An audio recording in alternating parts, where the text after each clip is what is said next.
This massive pile of pine trees will be turned into cardboard packaging. A single box can contain material from thousands of trees and pass through the hands of hundreds of workers. They're like, it's just a box. And I say, no, it ain't. A lot goes into it.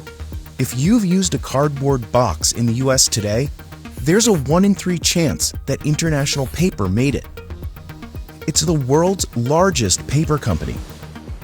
Cardboard is essential for countless industries, protecting items as they move on trucks and ships. And the good news is that it's one of the most recycled materials in the world. But if so much of it gets reused, why do we still have to cut down millions of trees? And is it possible to make environmentally friendly cardboard? This mill in Georgia is just one of hundreds of facilities operated by International Paper. It runs 24/7 to meet demand from online shopping, grocery stores, and more. But no one in this industry would call their product cardboard. Why don't you like to use the word cardboard? Because it's not cardboard. Insiders call it corrugated packaging, a wavy layer sandwiched between 2 flat outer sheets. But yeah, most people call it cardboard. Making it starts with living trees. Forester Alex Singleton walked us through an area whose trees were sold to International Paper 2 years ago. It has since been replanted with longleaf pine. But it will still take decades for the new crop to mature. For many foresters, we only see a site harvested once during our careers. From this stage to there would probably be around 30 years. After harvesting, landowners make money selling their trees to different industries, which makes them into things like lumber, telephone poles, and of course, paper. The idea is to turn forests into an investment, so more people plant and maintain them. Without young, healthy forests, our industry could not be successful. I don't view logging or clear cutting as negative, it's just the start of a process. But critics say that replanting trees is not the same as letting them grow. This is one of the most industrial and heavily logged forests on the planet. The southern US, sometimes called America's wood basket, is home to 2% of the world's forested land. Yet it produces nearly 20% of our pulp and paper products, which either means it's highly productive or highly exploited, depending on who you ask. On a typical day, about 300 trucks loaded with freshly cut trees drive up to this mill. The first stop is the wood yard. Some of the trees are set aside into these massive piles, which ensure the mill can sustain round-the-clock operations. They come from farms and forests within 120 miles. A sprinkler keeps them wet so they stay fresh and to reduce the risk of fire. A crane scoops trees from the pile and drops them into a machine that knocks off the bark. With a debarking drum, you're removing bark. I tell kids, similar to like a potato peeler. This process creates tons of leftover bark, which will be burned for energy. The debarked trunks travel through a chipper and pile up here. On that wood chip pile, we can keep up to around 100,000 tons of chips. It'll only take the mill about 10 days to work through this mountain. A conveyor belt feeds into the next step, pulping. Pine is made of long, stringy fibers held together by a natural glue-like material called lignin. Paper makers want the fibers, but not the glue, so they use steam and chemicals to dissolve it. The reaction can create gas that smells like sulfur. If you've ever noticed a rotten odor while driving by a paper plant, that's probably why.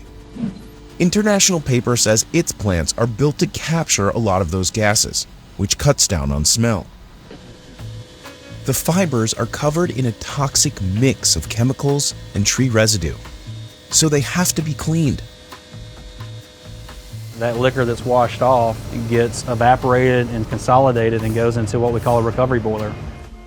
In other words, the plant burns those goopy leftovers, creating steam and chemicals that can go back through the process and save energy. We're really plants inside of a plant, so we have our own chemical plant, our own power plant. In fact, this mill makes about 75% of its own energy on site.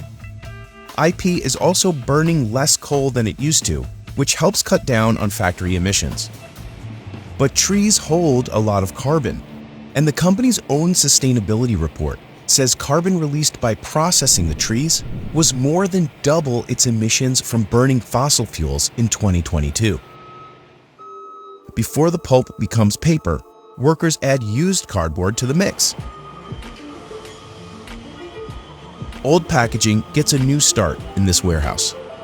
The boxes that we use here in the recycle plant come from local retailers and grocery stores up to a 300-mile radius from the mill. Katie Fries has worked in this recycling mill for 3 years. She says people still have a lot of misconceptions about the process. Our process is designed to take out the stuff like grease and tape. Just recycle any corrugated box you have, whether it has tape on it or food in it. It can be used to make paper again. Then you can recycle a pizza box. Every day, this mill recycles 500 tons of used cardboard. Each ton saves trees, energy, and water. Saving water is key because nearly every step of papermaking uses lots of it. The used cardboard also gets pulped, using water and chemicals, then mixes with fresh fibers. Workers simply call this massive contraption the paper machine. It presses the pulp flat and squeezes out water. Then it sends the mixture through a series of dryers, heated to over 200 degrees Fahrenheit. As that goes down the machine, the sheet gets drier and drier. And after all that, you still only have paper. To become corrugated packaging, the rolls head to a box plant, like this one in Illinois. Here, flexible paper becomes sturdy boxes.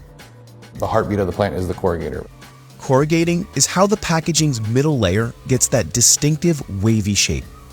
The waves are actually called flutes, and they're what gives this type of packaging its strength. There are different types of flutes. Smaller ones print better, aren't as good for stacking strength, and the larger ones don't print as well, but they're better for stacking strength. This plant can make boxes in over 1.6 million different designs. The smallest box I've ever made was about the size of a ring box. The largest box I've ever made in one of my facilities was for a washing machine. After gluing the layers together, finishing touches include printing on graphics and cutting the sheets into their final shapes. To save space, most boxes shipped to customers flat, and any trimmings or waste pieces can be recycled right back into the process. In the US, more than 70% of used cardboard gets recycled, which is much higher than the rates for aluminum, glass, or plastic. Corrugating paper is easy to recycle because the supply chain supports it, so there's value in it. It also helps that nearly 80% of Americans can recycle it using bins right on their curbs. So why does the industry still use up so many trees? Part of it is that old cardboard can't be recycled indefinitely. The EPA says it can only go through the process about 7 times. Each time it goes through pulping and blending, the long, strong pine fibers get a bit shorter and weaker. And eventually, the degraded paper bits simply wash through the screens and out of the process. So recycling is very important. But even if 100% of boxes got reused, making new ones would still mean cutting down trees. Some experts say the big question is whether the industry manages forests responsibly. International Paper gets more than 90% of its fiber from trees in the southern US, where the vast majority of woodlands are on private property. What we do is we provide a viable market for that landowner's trees such that they will have the income or revenue to be able to pay for the reforestation that takes place on their lands. Foresters and paper companies argue that without that market, people might just sell their land, potentially losing forests forever to agriculture, parking lots, or other uses. Data from the University of Maryland shows that tree cover in the US today is about the same as it was in the year 2000. For me, as a forester, it must mean that we're doing our job right, that we're taking care of the environment, that we're promoting forest growth.